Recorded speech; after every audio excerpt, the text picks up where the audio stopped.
سبحان الله سبحان الله سبحان الله وبحمده سبحان الله العظيم سبحان الله وبحمده سبحان الله العظيم الحمدللہ رب العالمین والصلاة والسلام علی سید المرسلین اما بعد فاعوذ باللہ من الشیطان الرجیم بسم اللہ الرحمن الرحیم الصلاة والسلام علیکہ یا رسول اللہ وعلی آلکہ واصحابکہ یا حبیب اللہ۔ مدری چل کے ناظرین، الحمدللہ عز و جل پروگرام ذاتی تجربات لے کر حاضر ہیں، اور الحمدللہ ہمارے درمیان مفتی قاسم صاحب بھی جلوہ فرما ہیں، نگران شورا حاجی عمران اتاری بھی تشریف لا چکے ہیں، اور ان سے بہت ہی خوبصورت باتیں ہوتی ہیں اس پروگرام میں، جس میں زندگی میں انسان کو بہت سارے ایسے تجربات ہوتے ہیں کہ جس کے ذریعے دوسرے لوگ بھی فائدہ اٹھا سکتے ہیں۔ صلو علی الحبیب صلی اللہ تعالی علی محمد صلی اللہ علیہ وسلم۔ ماشاءاللہ بڑی جہاں دیدہ شخصیات ہمارے ساتھ ہیں اور بہت ساری زندگی میں تجربات انہیں حاصل ہیں، تو شروع کرتے ہیں سلسلے کو۔ مفتی صاحب، پہلا سوال آپ سے ہی کرتے ہیں اور انشاءاللہ اسی سے گفتگو کا سلسلہ چل پڑے گا۔ تجربات جو ہیں یہ ہو جاتے ہیں یا تجربات کرنے چاہیے، اس بارے میں کچھ ارشاد فرمائیے۔ الحمدللہ رب العالمین والصلاة والسلام علی سید المرسلین اما بعد فاعوذ باللہ من الشیطان الرجیم بسم اللہ الرحمن الرحیم۔ تجربات تو انسان کے ساتھ پیش آنے والی صورتحال ہوتی ہے، تو وہ پیش آ بھی جاتی ہے اور بہت ساری صورتوں میں انسان خود بھی دخل دیتا ہے، تو دونوں صورتوں میں ہی تجربات ہو جاتے ہیں۔ ویسے تو زندگی کا ہر واقعہ تجربہ ہی ہوتا ہے، ایسا ہی ہے کہ ایک وقوع انسان کے ساتھ ہوا، اس وقوع کا نام تجربہ ہے، لیکن عام طور پہ ہم تجربہ اسے کہتے ہیں کہ جس سے کچھ حاصل ہوتا ہے، صحیح، جس سے یا تو کوئی سبق ملتا ہے یا کوئی علم ملتا ہے یا کوئی اس طرح کی چیز ملتی ہے، تو اسے تجربہ کہا جاتا ہے۔ تو اگر اس اعتبار سے دیکھیں تو بھی دونوں طرح کی صورتحال ہے کہ بعض اوقات انسان کے ساتھ ایسا کچھ ہو جاتا ہے کہ جس سے اسے بہت کچھ سیکھنے کو ملتا ہے، اور بعض اوقات وہ بہت سارے کام کرتا ہے اور اس کے نتیجے میں بہت ساری چیزیں اسے سیکھنے کو ملتی ہیں، تو اس پر وہ کہتا ہے کہ بال دھوپ میں سفید نہیں کیے، بات یہ کہ زندگی کے تجربات سے ہی سیکھا ہے۔ تو یہ دونوں طرح ہی کی صورتحال ہوتی ہے۔ اچھا، تجربات اچھے ہوں یا برے، سکھاتے دونوں ہی ہیں، کیا کہیں گے آپ؟ یہ بندے کو کوئی نقصان ہو گیا، کوئی کام غلط ہو گیا، اس نے کچھ کیا اور اس کا رزلٹ بہت برا آیا، بڑی تکلیف بھی پہنچی، لیکن کیا کہیں گے کہ اس نے بھی اس کو سکھایا؟ بعض اوقات تو یہ جو تلخ تجربہ جسے کہا جاتا ہے، یہ زیادہ مؤثر ثابت ہوتا ہے، یہ زیادہ مؤثر ثابت ہوتا ہے کہ جتنا لمبے عرصے تک یہ سمجھاتا ہے نا، اتنے عرصے تک کے لیے اچھا تجربہ عام طور پہ نہیں سمجھاتا۔ صحیح فرما رہے ہیں، کیونکہ آدمی اس کو جلدی بھول جاتا ہے، لیکن تلخی کو بھولنا بڑا مشکل ہوتا ہے نا، تو وہ اس کو بڑے عرصے تک یاد رہتی ہے۔ ٹھیک ہے، تو اسی لیے کسی کا اچھا رویہ جو ہے یا اچھا سلوک وہ تھوڑا عرصہ یاد رہتا ہے، لیکن کسی کا برا سلوک تو پھر آپ سمجھتے ہی ہیں کہ اس کی کیا وجہ ہے؟ مطلب کم ہی بھولتا ہے برائی، کسی کی برائی یا کسی نے ہمارے ساتھ غلط کیا ہو، وہ بندہ چاہے بھی تو نہیں بھلا پاتا۔ اچھا، میرے ذہن میں ایک اور بھی سوال تھا۔ الحمدللہ مدنی ماحول میں ہم معاف بھی کر دیتے ہیں نا، یعنی ہم 15 شعبان کو اعلان بھی بہت ہوتا ہے، سب کو معاف کر دیں، ہم نے کر دیا، معاف تو کر دیا، لیکن کوئی ایسا بٹن نہیں ہے کہ ڈیلیٹ ہو جائے ذہن و دماغ سے۔ وہ چیز ایسا لگتا ہے پکچر وہ سیو رہتی ہے، جب وہ بندہ سامنے آتا ہے یا وہ بات سامنے آتی ہے تو یاد آ جاتا ہے۔ تو یہ کیا وجہ ہوتی ہے کہ انسان اسے بھلا نہیں پاتا؟ دیکھیں، بات یہ ہے کہ قرآن پاک میں انسان کے بارے میں فرمایا خلق الانسان ضعیفا، انسان کو کمزور پیدا کیا گیا۔ یہ کمزوری اس کی جبلت کی ہے، اس کی فطرت کی ہے، اس کی سوچ کی ہے، اس کی مزاج کی ہے۔ اسی کمزوری کی وجہ سے انسان بے صبرہ ہوتا ہے، اسی کمزوری کی وجہ سے خواہشات کی طرف جلدی کود پڑتا ہے، اسی کمزوری کی وجہ سے انسان یہ سمجھ کے کہ یہ چیز میرے لیے نقصان دہ ہے، لیکن اپنی عادت کے ہاتھوں مجبور ہو کے پھر وہ کرتا رہتا ہے۔ جیسے نشہ پینے والے، شراب پینے والے جانتے بھی ہیں نقصان دہ ہے، لیکن اس کے باوجود اپنی اس عادت کے ہاتھوں مجبور ہو کے اور مغلوب ہو کے اس کو کرتے رہتے ہیں۔ تو چونکہ انسان کمزور ہے، تو اس لیے یہ جو تجربات اور یہ جو تلخیاں زندگی کی ہوتی ہیں، اس کا پرنٹ بڑا گہرا ہوتا ہے، لہذا اس کو محو کرنا، ڈیلیٹ کرنا جو ہے یہ کافی مشکل ہوتا ہے۔ نگران شورا سے عرض ہے کہ اسی بات کو کنٹینیو کریں گے۔ آپ کا بہت سارے افراد سے رابطہ رہتا ہے، چاہے وہ مشوروں میں، چاہے وہ سفر میں، انسانوں سے بھی تجربہ ہو جاتا ہے، کسی کی کوئی فطرت، کسی کی کوئی بات، کسی کی کوئی حرکت۔ تو آپ کا کیا سمجھنا ہے کہ اگر آپ نے کسی کے اندر کوئی ایسا کام، ایک ایسا وصف دیکھ لیا جو مناسب نہیں ہے، یا وقت پر ساتھ نہ دینا، موقع پڑنے پر کوئی ایسا کام کر جانا، تو پھر کیا اسے یاد رکھنا چاہیے یا اسے دوبارہ موقع دیتے رہنا چاہیے، تجربے کرتے رہنا چاہیے؟ الحمدللہ رب العالمین والصلاة والسلام علی سید المرسلین۔ اتفاق یہ ہے کہ اس وقت جو میں سوچ رہا تھا کہ میں یہ تو تھا کبھی چند لمحوں کے بعد آپ نے رخ سخن فرمانا ہے، میں سوچ رہا تھا کہ میں ابتداً کون سی بات آپ سے شیئر کروں۔ اس کو حسن اتفاق کہیں گے کہ آپ اسی چیپٹر میں گئے، یعنی پرٹیکولر وہ نہیں لیکن باب وہی ہے، چیپٹر وہی ہے۔ کہ میں آپ کو ایگزامپل دیتا ہوں کہ میں کتاب کا مطالعہ کر رہا تھا، اس میں مجھے ایک بات پڑھنے کو ملی کہ ایک شخص نے اپنا ہی بیان کیا کہ میں جب مسجد سے باہر نکلا تو مجھ سے باہر ایک ریڑھی والا یا جو بھی آپ لے لیں، وہ مجھے ملا، وہ کہنے لگا حضور مجھ سے کوئی غلطی ہو گئی۔ بولا کیوں بیٹ، کیا؟ کوئی ایسی بات تو نہیں ہے۔ کہ آپ جب بھی باہر نکلتے مسجد سے تو نہ آپ سلام نہیں لیتے، یا مطلب اس طرح پہلے جب جاتے ہیں تو بڑی خوش اخلاقی کے مطلب ایک یوں بھی جاتے ہیں، لیکن جب جاتے ہیں تو پھر آپ وہ انداز نہیں ہوتا، لفٹ نہیں کراتے۔ تو انہوں نے کہا نہیں ایسی کوئی بات نہیں، اور یوں تھوڑا سا سنبھال کے وہ چلے گئے۔ پھر بعد میں انہوں نے خود ہی لکھا کہ اصل بات یہ ہے کہ چونکہ جب میں نماز میں ہوتا ہوں تو 10 15 20 25 منٹ نکل جاتی ہیں، تو میں باہر نکلتے نکلتے اپنے موبائل سے چیک کر رہا ہوتا ہوں کہ کس کی کال آئے، کس کے میسج آئے، اور یوں کرتے کرتے میں توجہ نہیں رہتی گاڑی کی طرف جاتا ہوں۔ تو میں بھول گیا کہ یار جو لوگ مجھے دیکھ رہے ہیں، جانتے ہیں، پہچانتے ہیں، وہ مجھ سے سلام لینا چاہتے ہیں، وہ مجھ سے ایکسپیکٹ کرتے ہیں کہ میں ان کو چہرہ دوں گا، مسکرا کر ان سے بات کروں گا۔ تو یہ ہوتا ہی ہے کہ یہ میں نے پڑھ تو لیا، جیسا آپ نے کہا کہ آپ، اچھا پھر مجھے کچھ ذاتی طور پر مشاہدے ہوئے جب میں آپ کے سوال کی طرف آتا ہوں، کہ دیکھا کہ مطلب کہ کچھ ملنا چاہتے ہیں، بات کرنا چاہتے ہیں، دیکھنا چاہتے ہیں، سلام کرنا چاہتے ہیں، اور ہم اپنی کسی اور ایسی مصروفیت میں ہوتے ہیں، تو پھر وہ اچھا میں نے دیکھا ہے کہ ان کی فیس ریڈنگ جو ہے نا بالکل چینج ہو جاتی ہے، یعنی کہ وہ آپ کو مسکرا کر دیکھ رہے ہیں اور آپ نے اس کو دیکھا ہی نہیں ہے، گزر گئے، اچھا آپ کو پتہ ہی کوئی نہیں ہے، پتہ ہی کوئی نہیں، مگر وہ آپ کا ایک واقعہ آپ کو یاد آ گیا ہوگا، ٹھیک ہے، بالکل یاد آ گیا، بالکل یاد آ گیا۔ اور سیکنڈ ٹائم آپ مطلب کہ دونوں بار ڈیلیبریٹلی ہوا لیکن کام صحیح ہو گیا، کام پہلی بار جو ہوا وہ بزن ہوا، دوسری بار آپ کی اسی ایک ملاقات نے اس کو وہ غلط فہمی یا جو بھی تھا۔ میں سنا دیتا ہوں، امید ہے امیر علیہ سنت سے بھی اس پہ مدنی پھول مل جائیں گے۔ اشفاق مدنی بھائی ناتخواں جو ہیں، میں اور اشفاق بھائی ہم کولمبو جا رہے تھے، جہاز میں ساتھ تھے، تو اشفاق بھائی نے مجھے کہا میں ایک بات آپ سے کروں، اب ناراض نہ ہوں۔ میں نے کہا بتائیں۔ تو نے کہا ہمارے مسجد کا ایک نمازی ہے، آپ سے بڑی محبت کرتا ہے، تو اس بڑا خوش تھا، کسی علاقے میں رہتا ہے، اس نے کہا ہمارے علاقے میں عبدالحبیب بھائی آ رہے ہیں، ان کا بیان ہے۔ تو اشفاق بھائی نے کہا ٹھیک ہے آپ جائیے گا، ملاقات بھی کیجیے گا۔ وہ واپس آیا، کہتا ہے میں آئندہ نہیں جاؤں گا کبھی بھی عبدالحبیب بھائی کے بیان میں۔ کہا کیوں؟ مطلب وہ تو بڑے مغرور ہیں، میں تو ملنے گیا ان سے، لائن لگ کے میری باری آئی تو انہوں نے ہاتھ ملایا، ان کی تو توجہ کسی اور طرف تھی، دیکھا بھی نہیں میری طرف۔ تو کیا اشفاق بھائی کہہ رہے ہیں میں اس کو سمجھایا نہیں، انشاءاللہ ایسا نہیں ہوگا۔ تھوڑے عرصے بعد کہا آپ کا پھر اس علاقے میں بیان ہوا، میں نے کہا اب کی بار جانا۔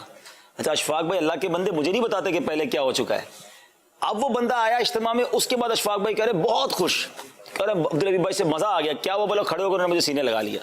اب نہ مجھے پہلا واقعہ پتا نہ مجھے دوسرا واقعہ پتا، لیکن مجھے وہ سکھا گئی بات کہ لوگ کتنا جلدی کسی کے بارے میں فیصلہ کر لیتے ہیں، کسی کے بارے میں ذہن بنا لیتے ہیں۔ اس پر آپ مدنی پھول بھی دیں کہ بعض اوقات ہمیں نہیں پتا ہوتا، ہماری توجہ کہیں اور ہوتی ہے، لیکن مجھے بہت سیکھنے کو ملا کہ ہمیں کوشش یہی کرنی چاہیے کہ اگر کوئی ملنے آیا تو اس سے اچھے انداز سے ملیں۔ یہ تو ہوتا ہی ہے، یہ وہاں مکہ مکرمہ میں کتنی مرتبہ ہمارے ساتھ ہوا ہے یہ، اور بلکہ مجھ سے زیادہ آپ کے ساتھ ہی ہوا ہے۔ جی ایک مرتبہ تو آپ کے پیچھے ایک اسلامی بھائی کی ذمہ داری لگانی پڑی تھی نا کہ بھائی یار اس کو ٹھنڈا کرتے رہنا، امیر علیہ صلی اللہ علیہ وسلم کا بات کر لیں۔ ماشاءاللہ حضور جو گفتگو چل رہی ہے اس میں لوگوں جب ہم سے ملنے آتے ہیں ان کی توقعات کچھ اور ہوتی ہیں، اور ہم اگر کسی مصروفیت کی بنا پر، موڈ بھی انسان کا بعض اوقات، اچھا سفر میں حضور ایک جیسا موڈ رکھنا بھی بڑا مشکل ہوتا ہے، تو اس میں کیا کریں کہ لوگ تو ایسے توقعات رکھ کے آتے ہیں پھر ناراض بھی ہو جاتے ہیں۔ یعنی مجھے پرسنلی سوشل میڈیا میں میسج آتے ہیں، آپ کا واقعہ سنا، جی یہ میسج آتے ہیں آپ کو؟ جی مجھے سوشل میڈیا پر خاص طور پہ جب مدینہ شریف حاضری ہو نا حضور، تو میری اب عادت ہو گئی ہے کہ جس دن مدینہ شریف میں حاضری ہوگی اس کے 2-3 دن بعد ایسے میسج آئیں گے کہ جن میں لوگ ناراض ہوں گے، اب اس کی وجہ وہ کیا لکھ رہے ہوتے ہیں کہ ہم حرم شریف میں دوڑتے ہوئے آئے آپ کو دیکھ کر اور آپ وہاں سے چلے گئے, آپ ہاتھ ملایا, ہماری بات بھی نہیں سنی, اور تقریباً مجھے اس کے بعد اسی سوشل میڈیا پہ اس بندے سے معافیاں مانگنی پڑتی ہیں, ان کو وجہ بتانی پڑتی ہے کہ وہاں رش ہم نہیں کر سکتے, لوگ زیادہ ہو جائیں گے تو ہمارے لیے, آپ کے لیے, سب کے لیے مشکل ہو سکتی ہے. لیکن لوگ بڑی جلدی مغرور ہونے کا فیصلہ, تو منہ چڑھ ہونے کا فیصلہ. میں غریب تھا نا حضرت اس لیے آپ نہیں ملے. اچھا یہ بھی ڈیسائیڈ کر لیا انہوں نے کہ ان کے سر پہ نمبر پلیٹ لگی ہوئی تھی جس پہ ان کا بینک بیلنس بھی تھا اور میں نے اس لیے ہاتھ نہیں ملایا. معذرت کے ساتھ دونوں باتیں الگ ہو گئی ہیں. جی میں نے جو آپ کو ابتدان بات کی اس میں وہ ہمارے لیے ہے, اس میں اور اس میں فرق ہے جی, کہ جہاں پر واقعی ایک عذر بنتا ہے جی وہ ایک الگ ہے, لیکن جنرلی طور پر اگر جیسے مثال کے طور پر ہم فیضان مدینہ میں کار پارک کر کر آئیں گے, جی تو جب کار پارک کر کر ہم فیضان مدینہ مسجد کی طرف آئیں گے تو راستے میں سے 10 اسلامی بھائی مسجد سے آتے جاتے خادمین ہوں گے جو آپ سے ملنا چاہیں گے, بات کرنا چاہیں گے, ہاتھ ملانا چاہیں گے. ابھی چلو ابھی کورونا وائرس کی وجہ سے اب ہاتھ کے طور پر ہم اس کو زیادہ وہ نہیں کرتے, لیکن اگر مثال کے طور پر ہم یوں آ رہے ہیں اور ہم اپنا اپنا کرنے جا رہے ہیں, وہ بیچارہ یوں دیکھتا رہا نا اپنے, مطلب یوں آتے رہے وہ یوں دیکھتا ہی رہا کہ حضرت تھوڑی توجہ فرمائیں گے تو بات کریں گے. تو میں نے جب وہ واقعہ پڑھا نا, اس واقعے کے بعد میں آپ کو اپنا ذاتی بتاؤں, اگر کبھی نیچے چڑھنا اترنا یہ یوں بھی ہونا تو میں کوشش یہ کرتا ہوں کہ ذاتی تجربات ہیں تو میری کوشش یہی ہوتی ہے کہ میں موبائل فون اپنے جیب میں رکھوں. مطلب موبائل فون ہاتھ میں ہوگا تو موبائل فون کا ایک اپنا پرابلم یہ ہے کہ یہ آپ کو اپنے ساتھ انگیج کرتا ہے, یہ اس کی سمجھے اس کا وصف ہے, اور آپ کے ہاتھ میں تو آپ کو انگیج کرے گا. یہ ہوتا ہے آپ کے ہاتھ میں تسبیح ہوگی تو وہ آپ کو انگیج کر رہی ہے, موبائل آپ کا ہوئیں گے. اچھا قلم جس کے ہاتھ میں ہوتی ہے تو قلم بھی اس کو انگیج کر رہی ہوتی ہے, اس کو کوئی لکھنے کا نہ ہو تو کم از کم لائنیں مارتا رہتا ہے ادھر ادھر.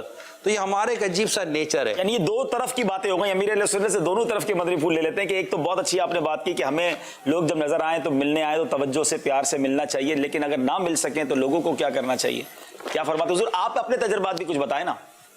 آپ کے ساتھ تو بہت تجربات ہوئے ہوں گے ملاقاتیوں کے اور آپ سے ملنے والوں کے. کیا ناراض ہو جاتے ہیں آپ سے بھی لوگ؟ اچھا آپ سے بھی ناراض ہو جاتے ہیں. ایک بار اندرون سندھ کہیں میرا بیان تھا, جو بڑے بڑے اجتماعات ہوتے تھے میں دورہ کرتا تھا, تو میرے کو شاید پیشاب زور کا آیا تھا, کیا مسئلہ تھا کہ میں بیان کر کے وہ جلدی سے پچھلے راستے سے نکلا, اسٹیج کے پچھلے راستے, اور اس پہ کوئی کھڑا ہوا ہوگا اس نے ملاقات کی کوشش کی, میں اسپیڈ سے نکل گیا. اچھا پھر مجھے پتہ چلا کہ بھائی وہ تو ناراض ہو گیا کہ ملے کیوں نہیں. اب میرا جو بھی عذر ہو بہرحال وہ اس کو کیا پتا بیچارے کو.